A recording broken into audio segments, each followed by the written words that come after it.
Hello, welcome back to Glasgow by night. This is a glorious view as the sun settles down in Glasgow and the Kindreds come out to play. This is going to be a video as part of my current crop of World of Darkness videos. I'm quite excited again by World of Darkness. I've started running my first game, tabletop, live in person. Obviously, I say first for a very long time. I ran some great digital games during lockdown and I've run loads of live, but it's been a good 2 to 3 decades since I last ran a tabletop game. Now, it wasn't going to be Vampire the Masquerade to start with, it was going to be Vampire the Requiem. And I've recently started, well, relatively recently started collecting all the Requiem books, maybe it's over the last 5 years. I remember them fondly. They brought Vampire back to the gutter for me. They gave it street level grit, that punk feeling, that gothic punk ethos that originally made World of Darkness so compelling. Requiem leaned hard into it. Don't get me wrong, it still had its big political overtones if you wanted it, but I always gravitated towards the Carthians, especially playing Nosferatu Carthian. That's pure punk, ugly truths, dirty streets, revolution bubbling under the surface. So this year's Vampires crept back into my life, and that's happened because I'm launching a storyteller charity. Actually, now running a storyteller charity called Critical Trans Collective. More of later. And although I won't be running World of Darkness games specifically through it, I figured I better start giving back into the swing of getting back into the swing of things on a tabletop. Over the last couple of years, I've been hunting down Requiem boots one by one, nearly caught them all, just like Pokemon. That's quite nice having a like complete set to sit there on the shelves. With that, I thought, why not share this journey, do some videos, talk about the boots, explore the setting and what makes it special. And through that, I've come to a big revelation. And this is a twist.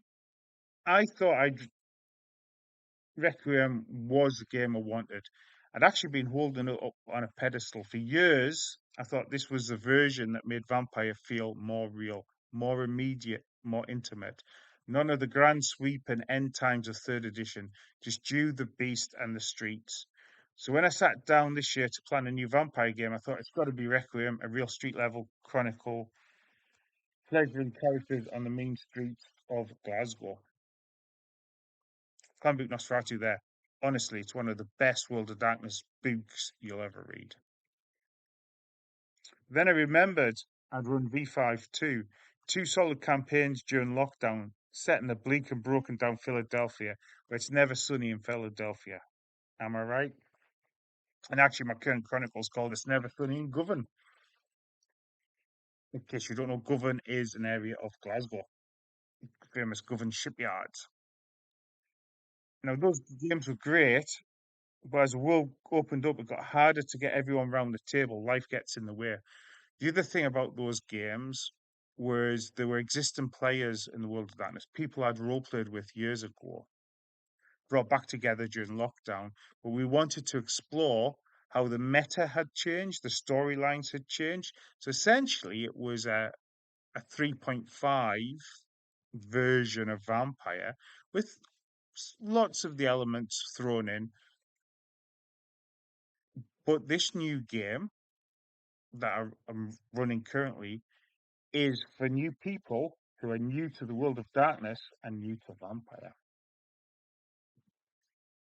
Now, this is me, a terrible photo of me, but I'm at a lap there and enjoying some downtime with a pint playing a Toreador. But anyway, let's skip to a better lap photo of me. That's me in my hat. That's me playing a Nosferatu Carthian. So I started on second edition. That was my tabletop edition. Third edition, I was heavily involved in LARP at that point,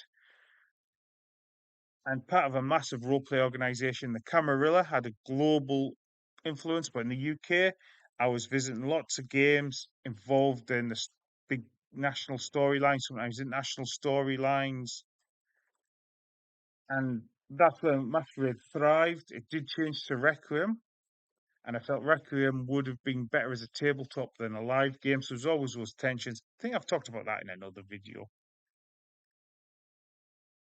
So when I'm thinking about what I wanted, with my pal here on the left, Paul, who's also running Critical Chance Collective with me,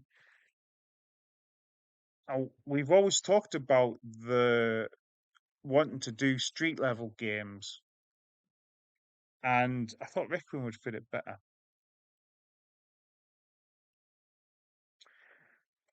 So as I was doing these book reviews, I was doing them in order of how they came out. So Core Book, Nomads, Coteries, and actually they're pretty good books. Nomads and Coteries. Coteries really looked at how you gel as a group of players. Nomads, life on the road as a group of vampires. Very near dark. Loved it. Probably I'm going to share those videos, but when I got to Bloodlines of Hidden, kind of came to Judder and Halt. One of the things I liked about Requiem was how it took all the clans and all the bloodlines and distilled it down to five real archetypes of vampires. And that actually give you a lot of freedom within those archetypes to develop your own concepts and ideas. And then suddenly White Wolf starts pumping out book after book after book of bloodlines, which almost took away your creativity to be an interesting Ventrue or an interesting Gangrel. And I saw more and more players kind of pulling into these weird and wacky bloodlines, often with names I couldn't pronounce. Create a lot of bloat. It took it away from the beautiful simplicity of it, in my opinion. It also felt a bit like in the sort of old World of Darkness, when White Wolf wanted to make some money, they'd pump out a book of Thaumaturgy because all the power players would buy Thaumaturgy. So throw out a book of Bloodlines with new clan powers and disciplines, and people's going to buy them. Yeah, it didn't really gel with me. But whilst I was looking at these as well, the Covenants, as a player or storyteller of LARP, is great tools. Players can run them themselves. As somebody running a tabletop game, there's just far too much information there to do it justice to really have fleshed out covenants. And I looked at those books and I looked at the information and I thought, no, I need things to be a bit more simpler and controlled with that. So Camarilla and Anarchs of the Masquerade setting would work better for me. So as I'm dealing with all of these, so I just talk about my beloved Nosferatu. As I'm dealing with all of these, don't get me wrong, there are some of the best vampire books ever written is from Requiem. Nosferatu, that's the old Nosferatu clan symbol. That's the new Nosferatu clan symbol. Clan book Nosferatu, superb. So it's characters sort of moving around the world, cities, talking to different Nosferatu, getting different perspectives of the Covenant, what it's like to live. One of the things I hated about Masquerade clan books is just like 20, 30 pages of what the clan was and very few pages about what the clan is now. Requiem reversed that. You know, The Blood, The Player's Guide to Requiem, one of the best books you'll ever read. It doesn't deal with powers in terms of stats and dice rolls. What it does, it talks about what it feels like to have those powers. So when you have dominate and you can instantly tell people to do stuff, how you start acting with people, especially with mortals, or vigor, supernatural strength, the equivalent of potence, what it's like to have that power and to move round in society, to interact with people. Honestly, brilliant books. But yeah, as I'm doing all of this, I'm also going back and looking at my backlog of V5 books. Been buying all the V5 books when they come out, and I started reading this, The Crimson Gutter. You know what? When I first saw this book, I misread the title and thought it was The Crimson Cutter. And I'd read it was like a self-contained chronicle, and I thought you'd be hunting down a vampire serial killer. which actually sounds like a pretty great story for a chronicle. But when I looked at this, it's a ready-made chronicle aimed at new players. It's in almost a one-shot format, which also builds into a bigger campaign. You know what? I'm a lot more busier now than I was during lockdown with all sorts of things. So it gave me a lot of off-the-shelf stuff I could take and adapt for myself. Well, I would have to adapt. This is written for American cities, and straight away I'm running a Glasgow city. I love this book. I've loved what I've been able to do with it in the run up to games. Enjoyed using it in the first game I've ran. We're going to talk about this book, do a review. Honestly, if you're a storyteller wanting some easy resources, some cool ideas, if you're new to running Vampire the Masquerade, and especially if you've got some players who are new to running the Vampire the Masquerade, this book is great. And actually, the one shot idea, that's kind of what we're going to be running with Critical Chance Collective. So it gives me a chance to experience one shot pacing, tone, style, action. So yeah, so for me, it at this moment in time, it's everything I wanted. So final thoughts then, Vampire Masquerade. This was my first edition of Vampire Masquerade, second edition. And the realization I came to, so over the years, V5 is V2's spiritual successor. It's not the spiritual successor of V3. V3 added big soap opera, big signature characters doing stuff. V2 deliberately had a lot of the world not as fleshed out, not with stats. You were Camarilla or Anarch discovering the world, and the stories felt more immediate than the big meta story arc of third edition. So yeah, so fifth edition is a spiritual successor of two, um, V3 and Masquerade 20 is their own thing, and Beckett's Jihad Diary. But yes, so for me, V2 from my tabletop, I was a young man, mid-teens with other mid-teens, and it was trench coats and katanas, very much so Blade and Buffy that era. V3, I was doing lots of LARP. It was big politics and even bigger conspiracies.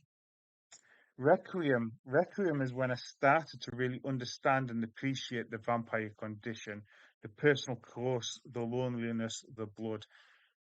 But there's just too much of it.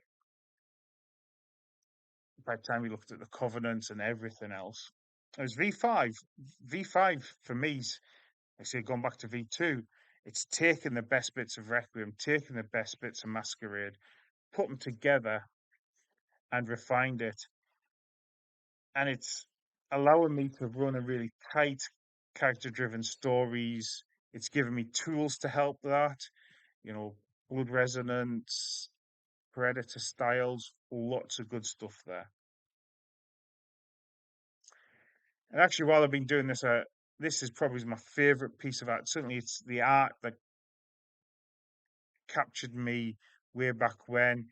It's a picture that tells so much in that story. It captures the gothic punk ethos of the world of darkness. Oh, it's brilliant. But anyway, what do you think? Has anything I've said resonated with you? What are you doing with your vampire games at the moment? What systems are you preferring? Do you disagree with anything I've said? I love chatting about all of this stuff. So yeah, throw your comments in the comment section, and who knows, I might. Well, I'll probably respond to the comments and comment sections, but it might inspire me to do some more videos. Plan to do some World of Darkness videos, probably every Wednesday, World of Darkness Wednesday. Like I say, I've got some Requiem ones in the can.